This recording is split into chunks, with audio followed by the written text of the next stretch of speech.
Good evening, everybody. We're so happy that you could join Troy and me for this conversation about what's happening in Broadway 2021. And, you know, I just want to introduce you to Troy because some of you might not have the pleasure of knowing him and working with him before. We all know him as our president and CEO of the Hanover Theatre and Conservatory and many of the great things that go along with that. But he's also extraordinarily involved in our community and with really being our cultural crusader, not just for Worcester, but all of Massachusetts. He serves as chair of Discover Central Massachusetts and the Massachusetts Performing Arts Coalition. He's also on the board of directors for the Worcester Cultural Coalition and Mass Creative. And he's also a member of Worcester's Economic Development Coordinating Council, as well as being appointed by two different governors to the Massachusetts Cultural Council. So Troy is going to tell us all about what's going on out there in the industry.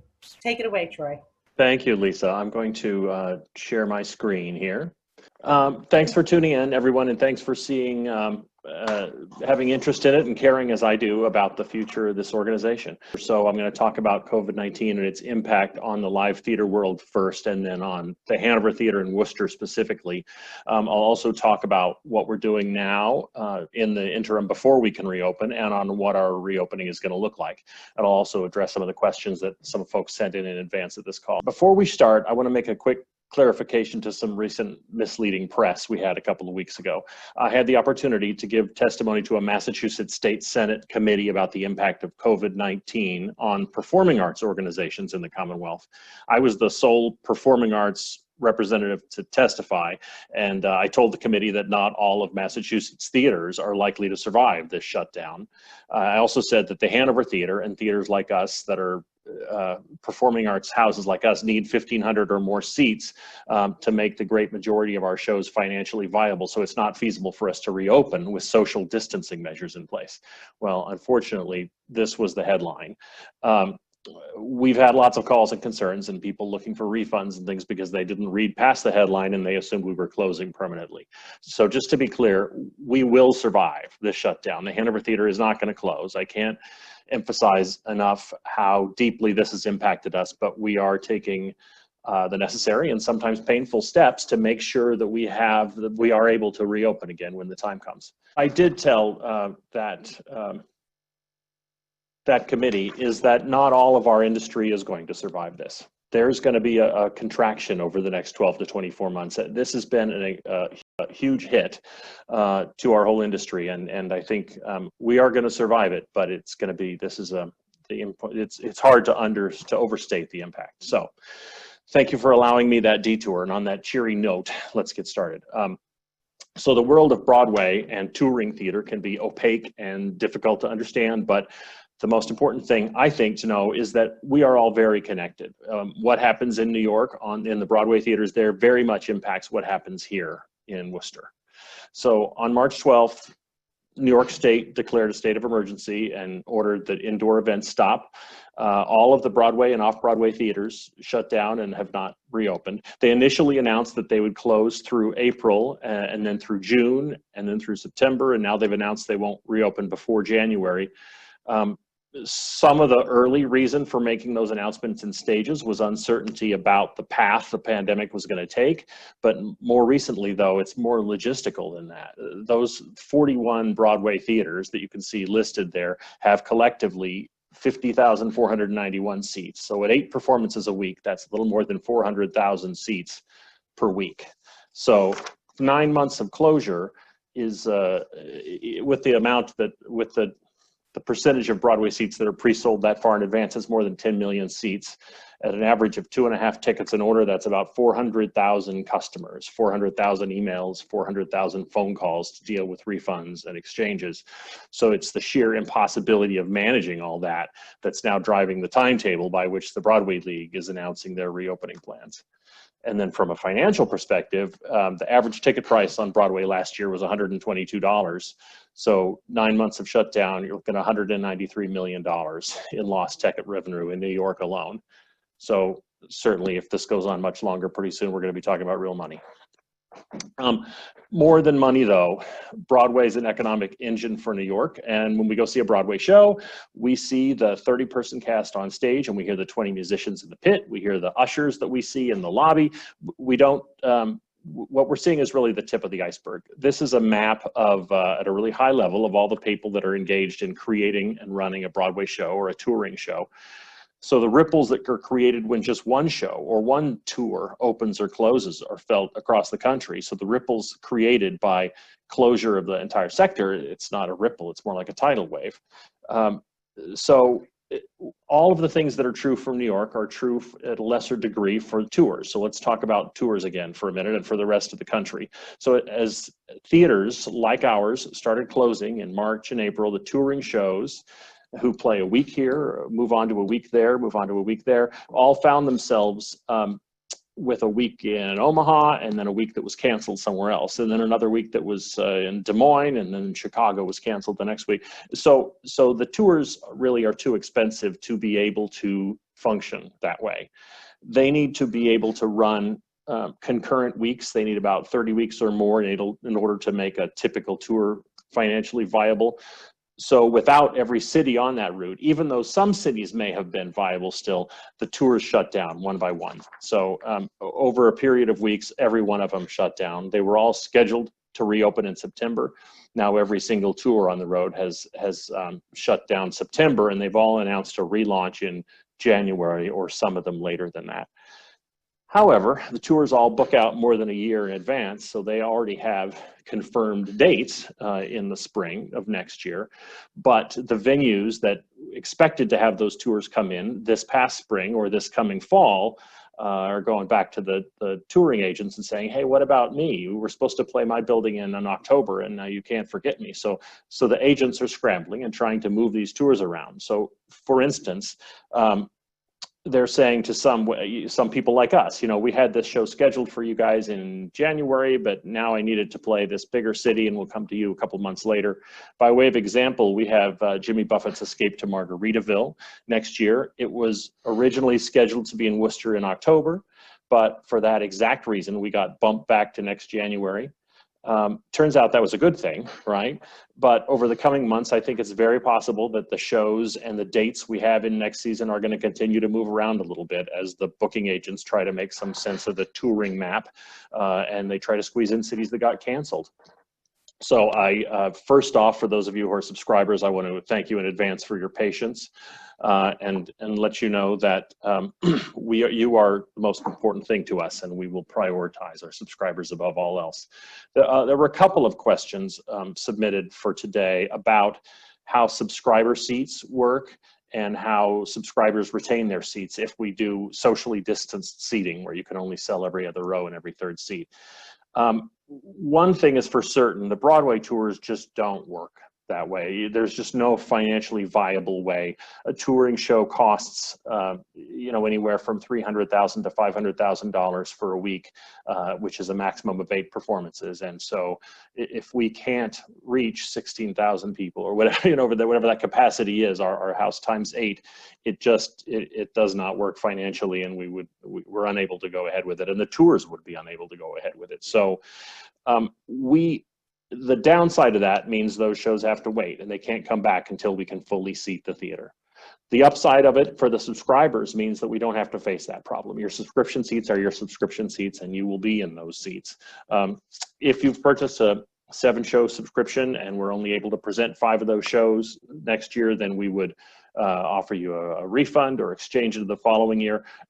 We are just grateful for your patience and your flexibility, as there's a lot of unanswered questions. Now, we also had a question about audio description for the coming year, which is, of course, for visually impaired patrons. I am really created to making sure that our shows are accessible to as broad a people as we can.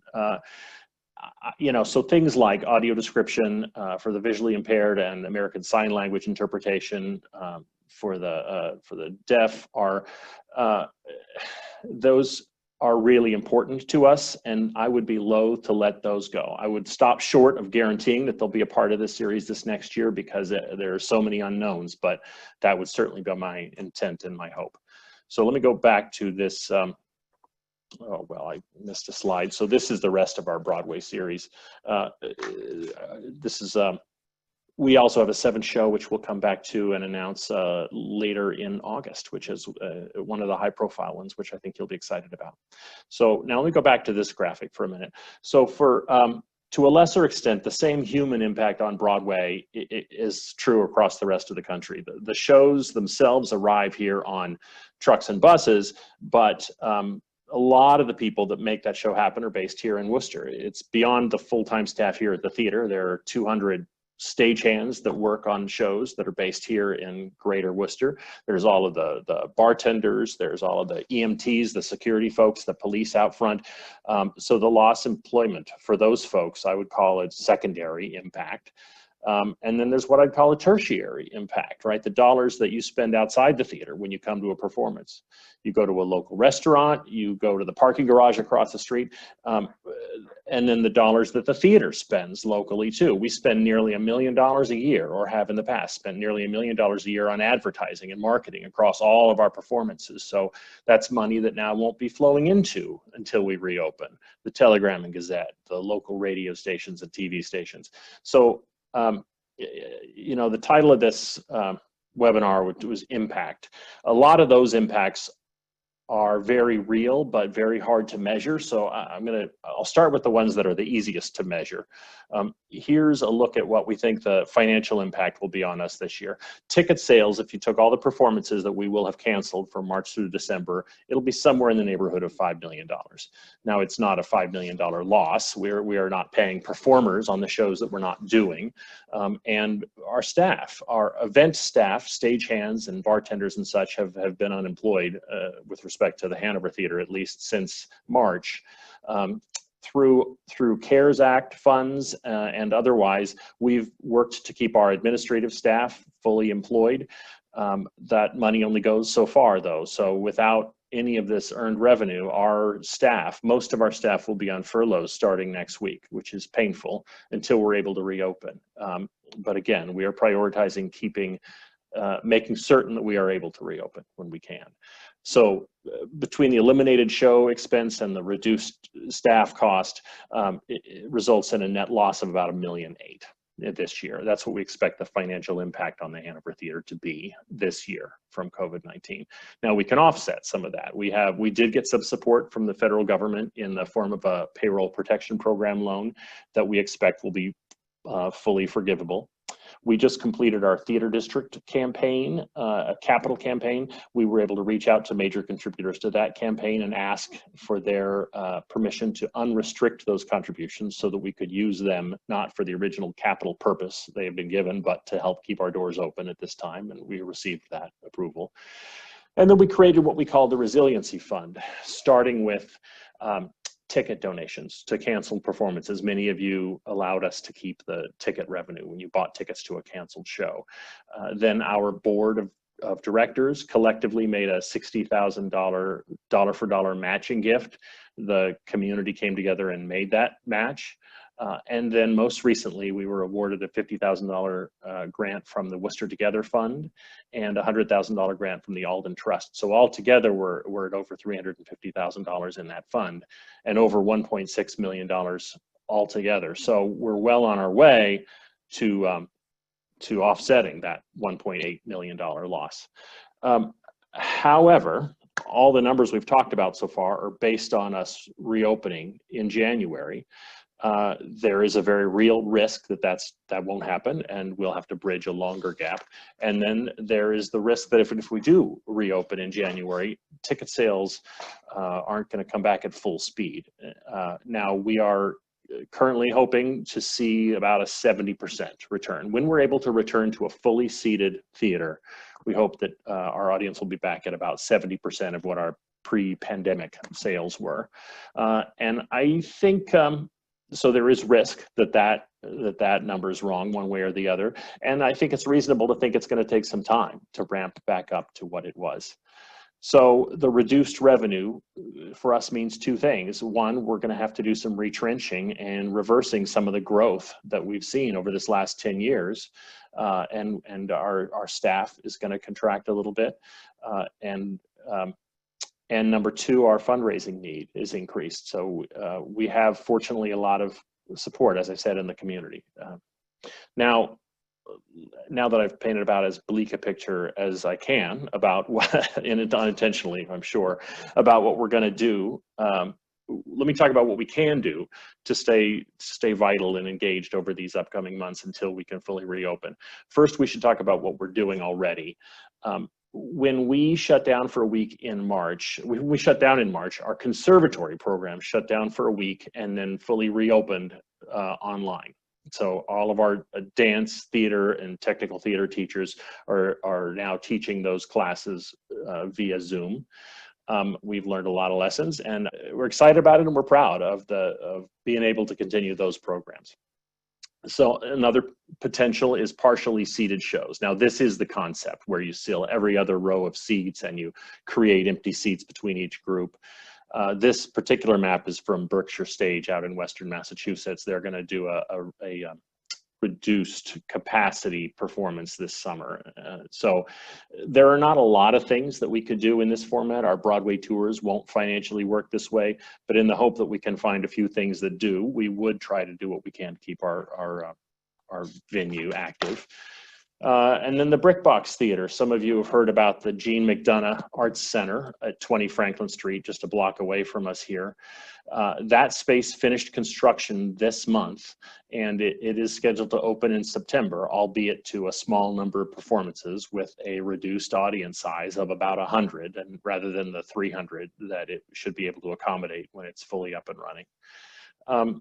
We will almost surely be able to do programming in that space before we can come back to the full theater. So we will look for opportunities to use it. And then I'll talk about the Plaza Stage.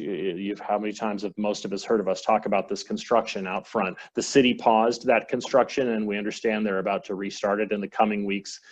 If, depending on how quickly they move, that plaza will include an outdoor stage that we can program pretty regularly with free and potentially some paid performances. And lastly, digital engagement, what we're doing right now.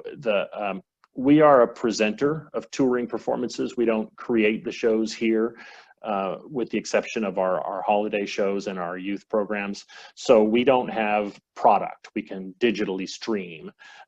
However, we can look for ways to engage audiences, doing things like we're doing right now. I also did one of these on the business of Broadway a couple of weeks ago, and it's free and linked on our website.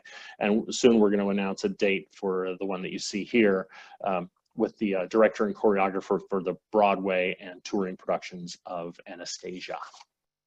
So those are all things that we can and we will do in the interim, but once we can return, it's going to be to a new normal, at least for a while. Most of the questions that folks sent in of today were around this. So our top priority is always and must always be the health and safety of the audience, and the staff and the volunteers and the performers on the stage and every person in the building. So when we do come back, it'll be to a pretty robust set of protocols. It'll function a little differently than it does now, but so does everywhere else you're going in the world right now, right? I said earlier that the theater world was really connected. This is where that benefits us. One upside of that is we can learn some lessons from other parts of the world that have dealt with the virus more effectively than we have here. So Andrew Lloyd Webber, Sir Lloyd Webber, composer and theater impresario, is out in front on this. He owns and manages a set of theaters in London. The London Palladium is sort of his largest and most ornate flagship theater.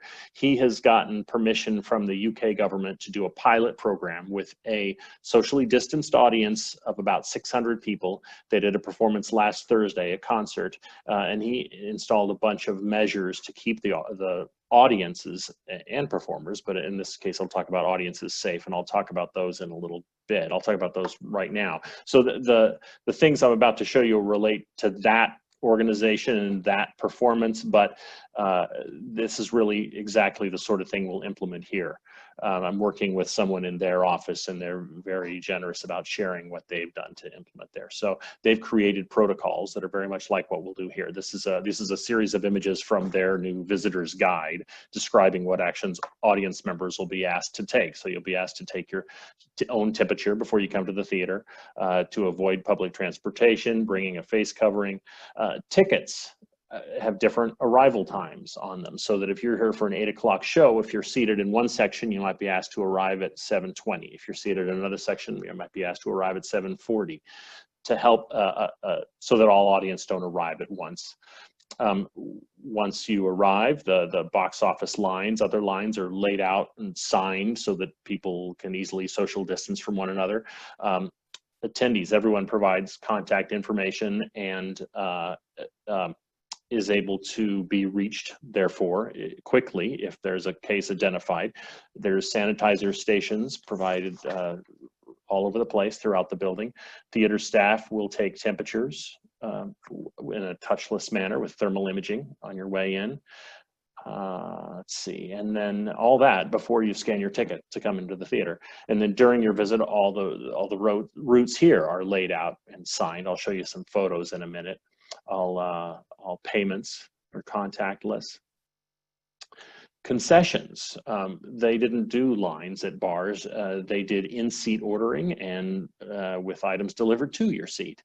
All of the spaces are fully cleaned and disinfected between performances using electrostatic spraying, but the high-touch surfaces are cleaned continuously throughout the times audiences are in the building. And then on exiting, audience exit through the door that is nearest their seat, not all through one exit lobby path. So here's some photos from that trial performance in London last Thursday. So again, continual cleaning of those high-touch surfaces, all contact-free scanning of tickets and payments.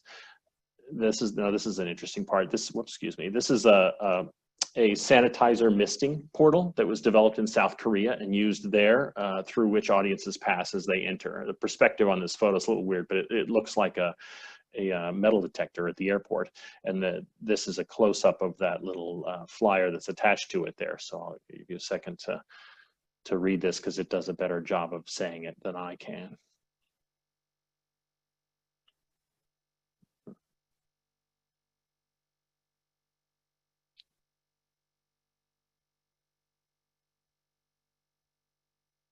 All right, I'll move on. This is an usher. All staff and attendees wear face covering. Audience signage throughout the building helps with one-way directional movement and reminds people of the need for distancing. And then for this pilot performance, most seats were blocked off, leaving 6 feet between groups, which reduced this 2,800 seat theater to about 600 seats in this case. It looks a little pathetic, actually, doesn't it? when you look at it. And on top of, frankly, being financially unworkable, it's hard for a performer to play to an audience like that. But what's in this photo is not the end goal. This is a step, and it's a way to test and perfect these procedures and give audiences comfort and confidence that we can keep them safe when we can fully reopen. The whole world is paying attention to this trial performance. Here's the New York Post: inspiring and weird. Hey, whatever. We'll take inspiring. We'll take weird if it can help us create ways to solve this problem. Andrew Lloyd Webber is not breaking new ground, though. What he's trying to do is replicate what worked so well in South Korea, which was an early hotspot for the virus outside China. His production of Phantom of the Opera stayed open there throughout the pandemic, and in Seoul, using these kinds of measures. And so what I would like to do, if it'll work, is play a little portion of a couple of promotional videos that were created for South Korean audiences. Now,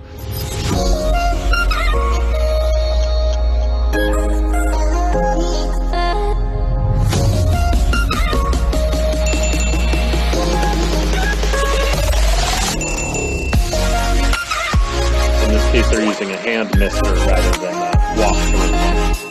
Thermal imaging to check on temperature.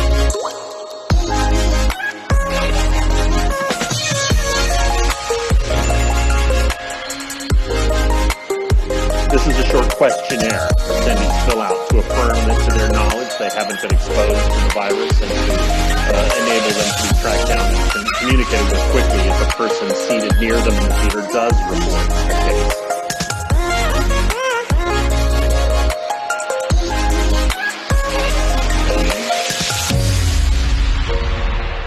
So this is an electrostatic sprayer and a disinfectant that's been shown to be extremely effective against the virus.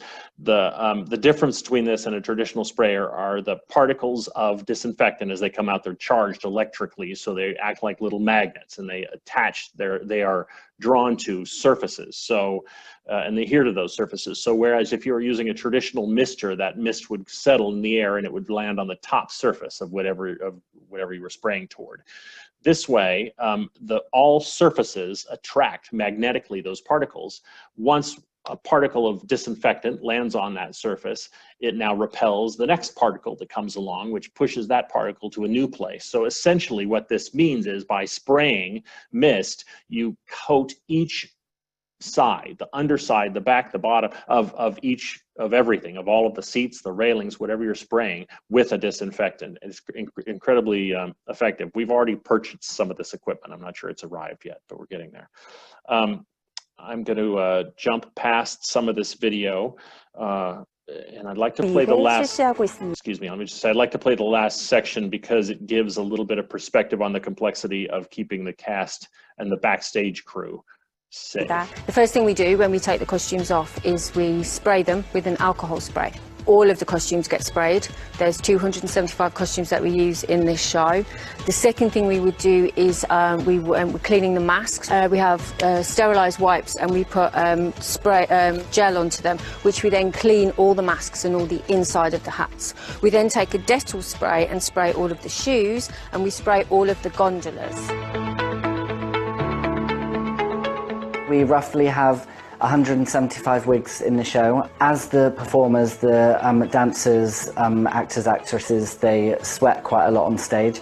We tend to clean all of the wigs, their laces, with 100% alcohol. We also, once a week, wash the wigs as you would your own hair with a deep cleansing shampoo and conditioner and nice hot water. Myself and my 3 colleagues disinfect the props every day before the show. We use disinfectant wipes and alcoholic spray to make sure that the cast members and the crew and the props teams are all safe. So those are all things that we can learn from. The United States is not South Korea, but again, there is such connectivity, and we are in contact with all those folks, and it's nice to be able to learn from what has worked in other places.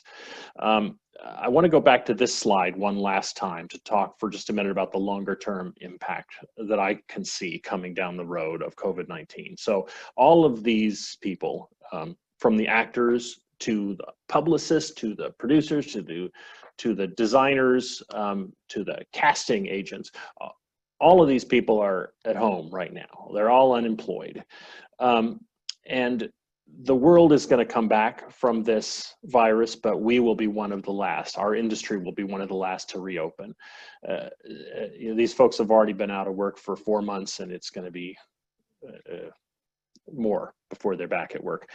Not all of the tens of thousands of individuals just in New York are going to be able to survive all that time without a paycheck. Some of those folks are going to have to move on to other things, and the immediate impact of the shutdown is obvious. But longer term, I think it means that the ability of Broadway to generate new shows at anything close to the current rate is really at risk. Over the last several years, an average of about 39 new shows a year have opened on Broadway. Some of those have closed quickly, some of them have run longer, some of them have been big commercial successes, and then they've created a touring version of that show, and those are the shows that have come through the Hanover Theatre. So I think some of you have heard me talk about the difficulty of getting shows into the Hanover Theatre because of our proximity to Boston. I worry that that difficulty will increase over the coming years, so we are going to have to get creative. There are some things we can do, like working with nonprofit producing theater companies to bring in musicals that have not been or are not going to Broadway. There is a world of theater beyond what's in New York. And so for us to combine those things, we almost did this a few years ago, working in partnership with the Ford's Theater in Washington, D.C. We decided not to go ahead in that case, but that's the sort of thing that we might pursue over the coming years. We do have a question, Troy. Somebody put into the Q&A, and others are welcome to participate, but people are wondering if any decision has been made about our holiday shows. Obviously, the Nutcracker and A Christmas Carol are at the top of everybody's mind. We haven't formally made a decision.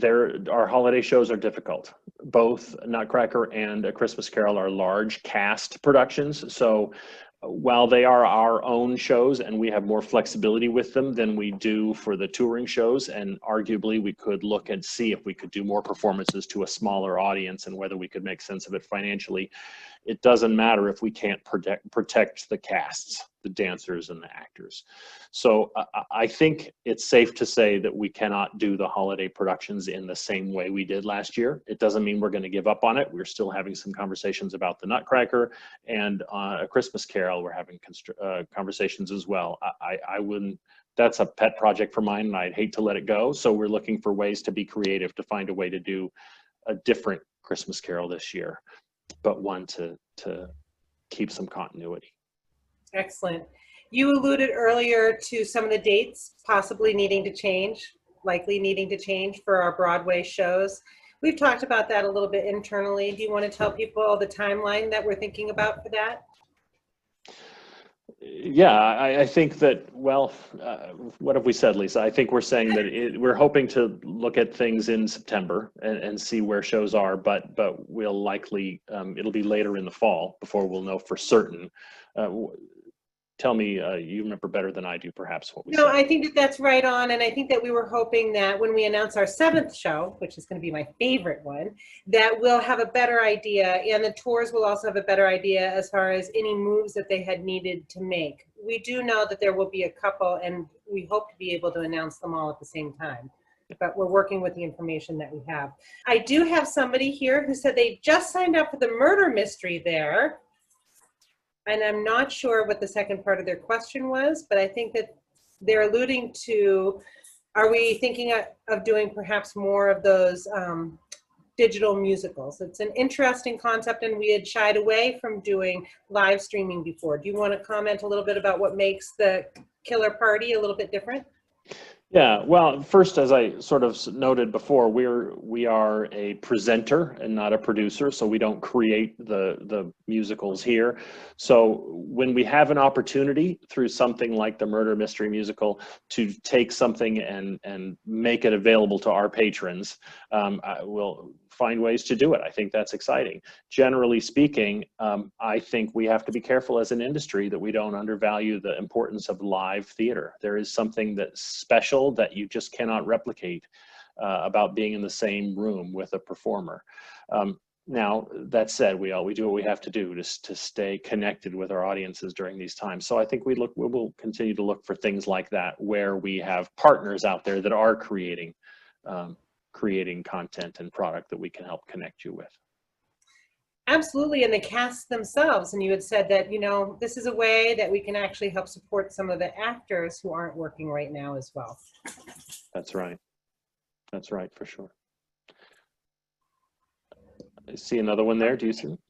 So that was another question that Renee had asked, our digital paid performances plans. So we're evaluating as they come, right? And we have the Killer Party, which looks very fun. And can you watch it on TV, and will there be more? So it's a whole new world, and this is being streamed by Vimeo. And so you can actually watch any Vimeo programming, from what I understand, on any smart TV. So you can watch it as long as you have the app, you're good. Okay. I see another question here. How do you foresee staff procedure handling a ticketed person with too high a temperature? You know, some of that we will ask folks to be sure to take their temperatures before they leave for the theater. And we hope that people will be responsible. But the truth is, our responsibility is to protect the people that are in the theater. So that's the point of that thermal imaging. And if somebody comes in with too high a temperature, we would ask them to come back another time.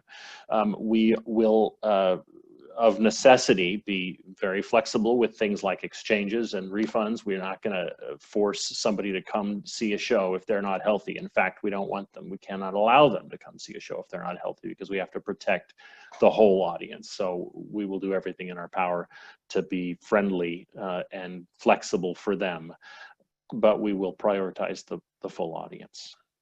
Thanks, everyone, and thank you for taking the time to join us this evening. Thank you, Troy. Thank you, everybody, and we'll talk to you soon. We will be sending a follow-up of this video with the link, and we will post it on our website so that we can share. Have a great night, everybody.